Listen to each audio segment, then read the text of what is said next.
Hi, ஐ அம் ரமணன். நான் அதிகப்படியான மது சாப்பிட்டு எனக்கு ஃபேட்டி லிவர்ன்னு சொல்லியிருந்தாங்க. வயிறு அங்கங்க வலிச்சிட்டு இருந்துச்சு.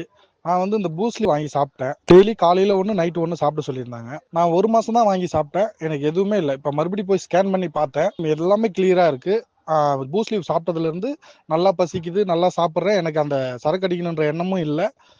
நல்லா இருக்கு. பூஸ்ட்லி கம்பெனிக்கு என்னோட நன்றிகளை தெரிவித்துக் கொள்கிறேன். மது குடிக்கிறவங்களுக்கு அடிக்கடி வர பிரச்சனைகள்னு பார்த்தீங்கன்னா பசி எடுக்கிறது குறையும், செரிமான பிரச்சனைகள் இருக்கும், எப்போவுமே ஒரு நெஞ்சு எரிச்சல் இருக்கும், கேஸ் வரும், ஏப்பம் வரும். இது சில பேருக்கு வயிறு வலி, வயிறு வீக்கம், மோஷன் போகிறதுல சிக்கல், இந்த மாதிரி தூக்கமின்மை, கல்லீரல் சூடாகும் போது தூக்கம் வராது, தூக்கமின்மை, இதெல்லாமே பார்த்தீங்கன்னா அந்த ஃபேட்டி லிவர் கண்டிஷனோட அசோசியேட்டாக இருக்கிற பக்க விளைவுகள். நமக்கு இந்த நோய் எதிர்ப்பு சக்தியை கொடுக்கறது இதுதான். அதனால தான் கல்லீரல் பாதிப்பு இல்லாதவங்க கூட கல்லீரலை புதுப்பிக்கக்கூடிய இந்த பூஸ்ட்லிவை எடுத்துக்கிறதுங்கிறது ரொம்ப ரொம்ப நல்லதுங்க.